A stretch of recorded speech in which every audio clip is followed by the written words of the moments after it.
দেশ স্বাধীন হওয়ার পরপরই বেড়ে আসতে লাগলো আমাদের দেশে বীর ও রাজাকাররা। সমস্যা হলো কে বীর আর কে রাজাকার এটা বোঝা দুষ্কর। যখন সবাই আফ্রিদিকে ধুয়ে দিচ্ছে তখনই ফাহিম আর তাসরিফ উদয় হলো তাদের এক্সটার্নাল প্রেশার আর তার মাঝে তাদের বীর বেশি কার্যক্রম কিভাবে এগিয়ে নিয়েছে তা নিয়ে। এই পর্যন্ত আমরা সবাই বিশ্বাস করেই নিলাম যে আফ্রিদি আর সুলাইমান সুখন সবাই টাকা আর প্রেশার দিয়ে স্বৈরাচারের পক্ষে ভিডিও বানাতে বাধ্য করে। তার মাঝে আমাদের অন্যতম টিকটকার না থাক ভাই, টিকটকারদের নিয়ে কথা বললে আমার ইজ্জতে লাগে। আমাদের উপরে শুধু শুধু হামলা করা হয়েছে।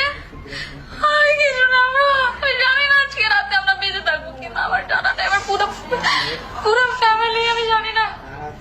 মানজি আমার মাঝখান দিয়ে একবার কল দিছে, একটা মেয়ের বাসা ভাঙচুর হইতেছে, মানে কি জানি নাম, ওই যে প্রীতি টিকটক করে। হ্যাঁ মোট কথা অনেকেই টাকা নিয়ে ভিডিও বানিয়েছে, আবার অনেকেই টাকা নিয়ে ভিডিও না বানিয়ে এই টাকা আবার আন্দোলনের পিছনেই খরচ করেছে। আবার অনেকেই টাকা নিয়ে তার জীবন হুমকির মুখে ফেলে দিয়েছে। সালমান দা ভালো মানুষ, আসলেই ভালো মানুষের পরিচয় দিয়ে সালমান আবারও প্রমাণ করে দিল খারাপ মানুষ খারাপ সময়ই কাজে লাগে। আরএস ফাহিম যখন বীর বেশে তার সাথে হয়ে যাওয়া ঘটনা বলে চলেছে যে তাকে হুমকি দেওয়া হয়েছে, সে বাসায় থাকতে পারে না, 3 লাখ টাকা সে কিছুক্ষণের মাঝে মানুষকে দিয়ে দিয়েছে সাহায্য করার জন্য, ঠিক তখনই তাহসিন হাসান তার ভিডিওতে বেশ কিছু প্রমাণ দিয়ে প্রমাণ করে দিল যে তাসরিফ থেকে শুরু করে ফাহিম, রাফসান, আফ্রিদি, সুখন সবাই সরকারের তেল মারা লোক।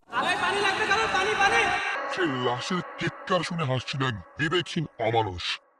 আমি তো গভর্নমেন্টের সাপোর্টে সব পুলিশ একটা কথা কইলাম তো ভাই বিপদে বইরা আসি একটা কি করবো, আমি তো দেশের বাইরে রাজীব ভাই যেন ফায়ার করে আমি ক্ষমতা না থাকলে লাথি দিয়ে আঙ্গুরি বের করে দেবো ঘরের থেকে আর কি। আরএস ফাহিম চৌধুরী প্রথমে যে ভয়েস রেকর্ড আপনারা শুনেছেন সেটা তারই ভয়েস রেকর্ড ছিল। আমার এই ভিডিও সবচেয়ে বড় অমানুষ, সবচেয়ে বড় মনুষ্যত্বহীন একটা নরপশু, যার নাম হচ্ছে আরএস ফাহিম। সে তার বড় ভাই মোহাম্মদপুরের সবচেয়ে বড় সন্ত্রাসী রাজীবের কথাই বলেছিল এই কল রেকর্ডটাতে।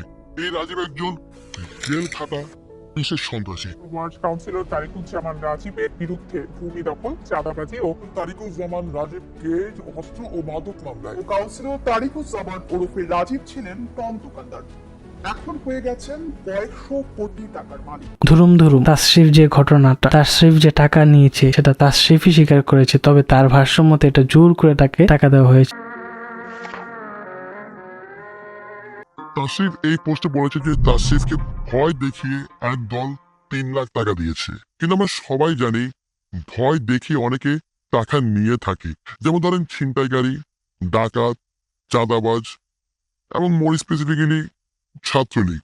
কিন্তু তাসরিফের এই ফেক স্ক্রিপ্টের মধ্যে আমরা জানতে পারলাম first time in the history কেউ ভয় দেখিয়ে টাকা দিয়েছে। যাই হোক, বর্তমানে ফাহিম রিপ্লাই একটি ভিডিও বানিয়েছে যেখানে সে দাবি করেছে তার যে অডিও কল রেকর্ড শোনানো হয়েছে তা কাট করে শোনানো হয়েছে।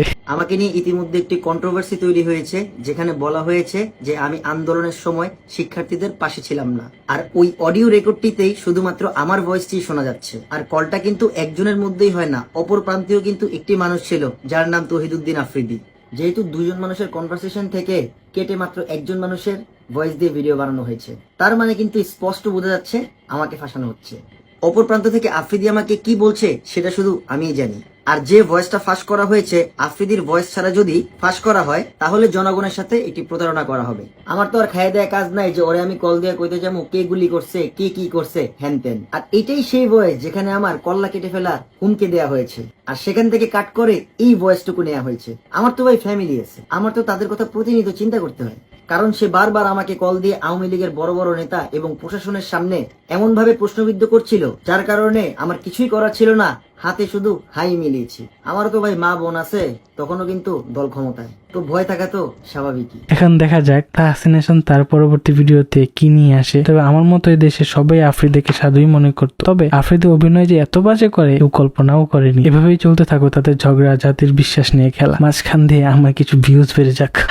হাসি উঠছে তার একটা বড় কারণ হলো যে আমরা যাকে ভালো মনে করতাম তারা আসলেই খারাপ মানুষ, আর যাকে খারাপ মনে করতাম তারা আসলে বিশ্বাস করার মতো মানুষ। আর ভাই একটা মজার জিনিস জিনিস হলো টাকাও কি জোর করে দেওয়া যায়, জিনিসটা খুব মজার না যে সে আমাকে জোর করে কিছু টাকা দিয়ে দিয়েছে। না, এটা হয়তো বা তাসরিফ তার মামার বাড়িতে বা তার শ্বশুর বাড়িতে গিয়েছিল, সেখান থেকে হয়তো বা কিছু টাকা জোর করে তাকে দিয়ে দিয়েছে, এটা হইতে পারে। তবে শ্বশুর বাড়ি যদি স্বৈরাচারের সরকার হয় এটা দুঃখজনক, তবে এটা আমরা আশা করিনি তাসরিফের কাছে। তবে সবচেয়ে মজার বিষয় হচ্ছিল এই বন্যার মাঝখানে ফাহিম, আফ্রিদি সবাই নিয়ে দৌড়িয়েছে, এমনকি ব্যারিস্টার সুমনের পরিবার সবাই ট্রাক নিয়ে দৌড়িয়েছে বন্যা মানুষকে সাহায্য সহযোগিতা করতে। তো আমরা যতটুকু দেখি এটার পিছনে কি থাকে জানি না, অনেক টাকা আসতে পারে যেটা তারা নাও থাকাইতে পারে, আবার সব টাকা ওই এর পিছনে খরচ করতে পারে। মূল কথা হচ্ছিল আমরা তো আসলে দেখতে পাচ্ছি না যে মূল ঘটনাটা কি ঘটছে। তবে যদি শো অফ করে মানুষ উপকার হয় তাহলে খারাপ না, কিন্তু যদি এমন হয় যে শো অফ করে হারাম টাকা হালাল করা হচ্ছে বা মানুষের টাকা এটার জন্য উঠানো টাকা মেরে দেওয়া হচ্ছে, তাহলে তো সমস্যা। মোট কথা মানুষকে বিশ্বাস করা কোনোভাবে উচিত না। তবে তারা যদি এই ধরনের আরো কয়েকটা ঝগড়া চালিয়ে যায়, আমার কিছু ভিউজ খুব দ্রুত বেড়ে যাবে এবং হয়তো আমার চ্যানেলটা মনিটাইজেশন পেয়ে যাবে। আর হ্যাঁ, আমি একটা টার্গেট নিয়েছি, আমার আসলে ভিডিও করার মতো কোনো ফোন নাই, তো একটা ফোন কিনতে হবে। তো খুব দ্রুত আমার 1000 সাবস্ক্রাইব পূরণ করে দেন এবং এই টাকা দিয়ে যেন আমি একটা ইউটিউবে টাকা দিয়ে যেন একটা ফোন কিনতে পারি, এটা আপনাদের উপর ছেড়ে দিলাম।